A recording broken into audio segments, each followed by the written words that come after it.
M23 are not Rwandans, please. These are Congolese, and one time he accepts it, then another time he says, no, part of it is yes, and then the other part is from Rwanda, and these are the. He keeps on going. And how do we, leaders of our own countries, accept this to go on forever and just accept that we shall be manipulated by Tshisekedi or whoever is supporting him? And South Africa dares even issue threats about what is likely to happen after that, and so on and so forth. Of course, we will see what threats they are talking about. Rwandan President Paul Kagame has dared Ramaphosa, the president of South Africa. Kagame said Ramaphosa is a liar and he should bring on the fight. Watch this. Where is East African community, or does it exist? And exist for what? By the way, even now the person or the country we are talking about is not represented as we are discussing. And it is supposed to be, the country is supposed to be part of East Africa, but nowhere to be represented. So I'm not sure what bearing what we are discussing has on what happens in the process of finding a solution in this country. I'll move on.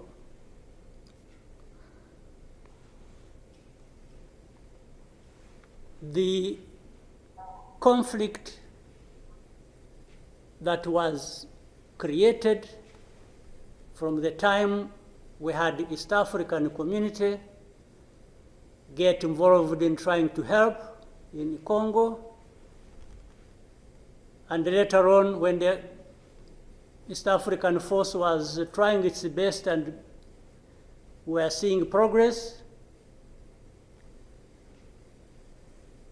Tshisekedi decided they are not doing what he wanted and went to SADC. SADC agreed they would come and do what he wanted and sent everybody packing. And that we complied and kept quiet. What really did we expect to come out of this? Now, worse still, I think even in East Africa itself, ourselves, maybe we have different understanding of what the problem is,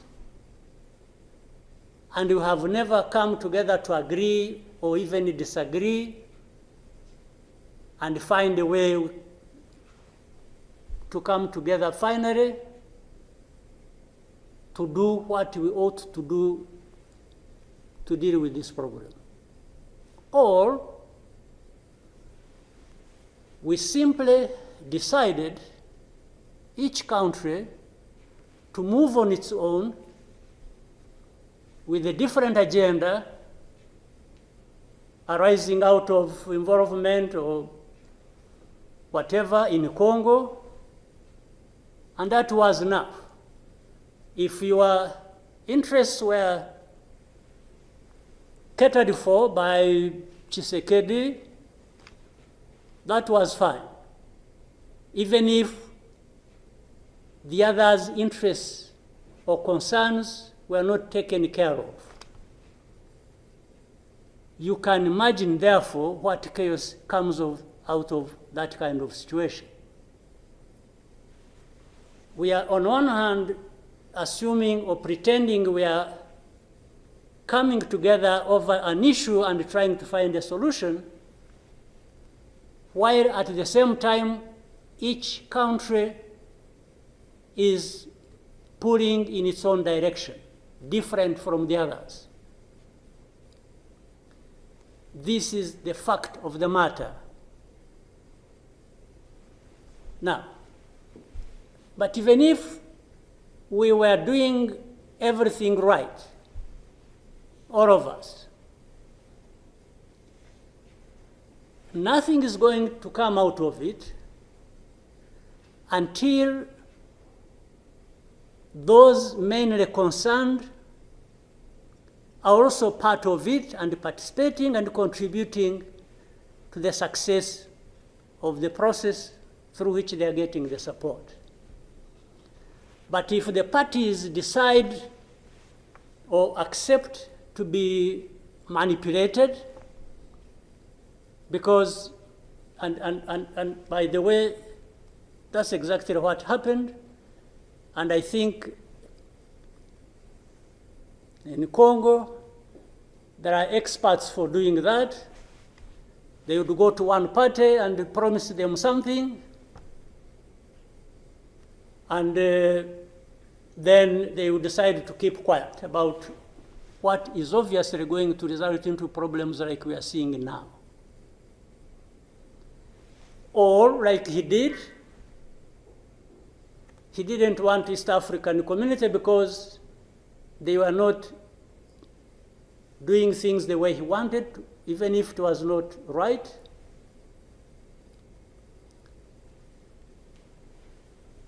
He got rid of them and he decided to bring in SADC. SADC was,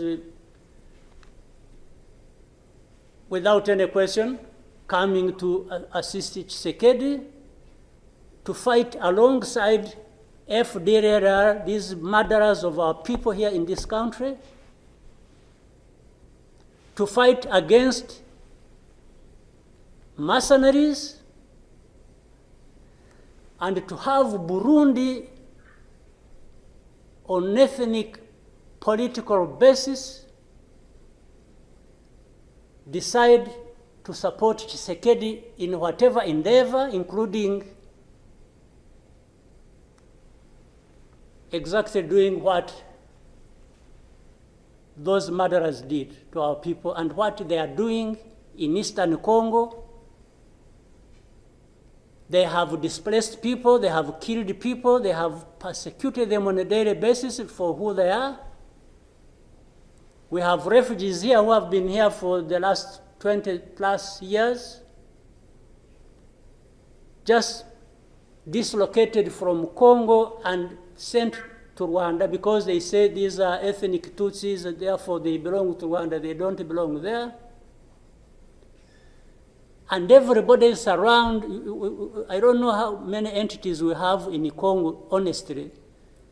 We have MONUSC, we have SAMI DRC, we have mercenaries, we have Burundi, we have FDLR that has joined them. And everybody is there watching this thing, and we pretend it's like we don't understand what has been going on for all these years. And then when things like this of last week erupted, we behave like we are surprised or we are concerned about humanitarian crisis, about this and that.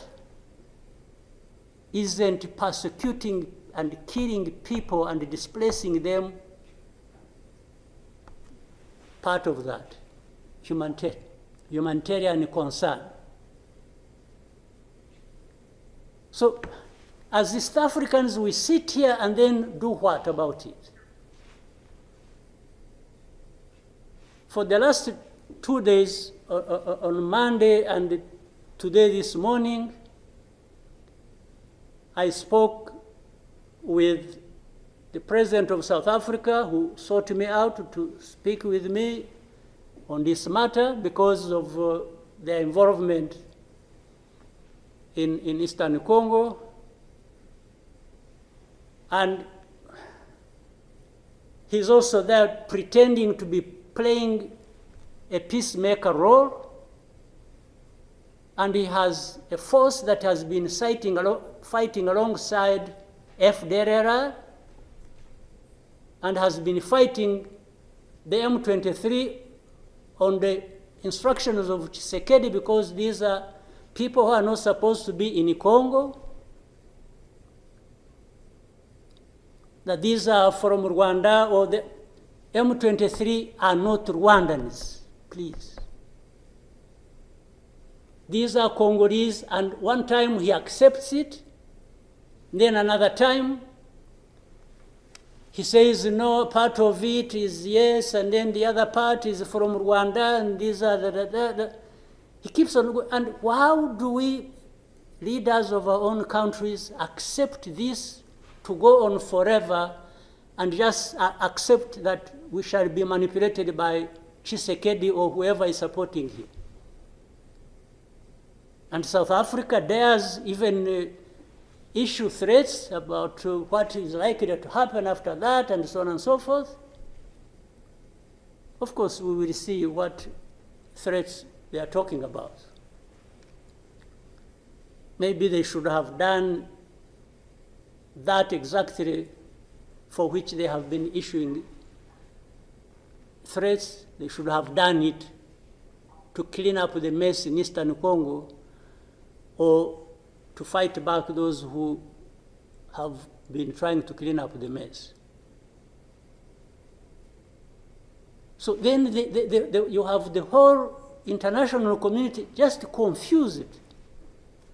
They talked about Rwanda, they talked about the Nairobi process. Honestly, even here, maybe you will help me understand what all this means. The processes became an end in themselves. And the people leading these processes became more important than the results of the processes. The Nairobi process became a Uhuru process. Then the Rwanda process, it's like you can't say anything that will displease President Lorenzo. Definitely, this does not help deal with such a serious matters as we are faced with today. That in the end, just because they can't be addressed, we have such a situation that, like we have now. And if anybody, and above all, I don't understand how Tshisekedi keeps thinking that he will resolve the problems to do with rights of people militarily. Kill them, shoot them, bring in forces that are ready to help, like especially Burundi. Well, I don't know whether that has been helpful for the last few days or weeks. They have been doing that. So I want us to, Chairman, Your Excellencies, I want us, whatever we are saying and whatever we intend to do, we capture the context rightly and then proceed based on that, and maybe we can get somewhere. But otherwise, if we keep saying good things, saying that, and to each other being nice, and then each one fulfilling their own interests other than others' interests, the common interests we have as East Africans, then I don't see how we are going to contribute effectively to finding a solution. But really, to have even had East African community expelled from Eastern Congo, and everybody complied, and then there was quiet. It's as if it was normal, or that is okay. Everything dictated by the country or the person we are trying to help. I didn't understand that. And that's where we are now. That's how we are here, where we are. So let me maybe for now stop here. I would really want to hear advice of others, but I think it's not just a plaything. It's not, it's a serious matter, evidently, because it consumes people's lives.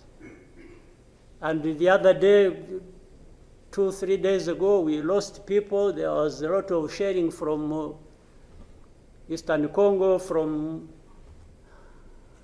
Goma, and killed a dozen people and injured hundreds.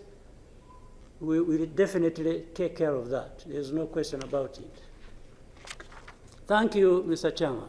Drop your thoughts in the comments below. If you found this video informative, don't forget to give it a thumbs up, subscribe, and hit that notification bell so you never miss an update on the stories that shape our world. This is Adaka Africa, bringing you the geopolitics you need to know. See you in the next one.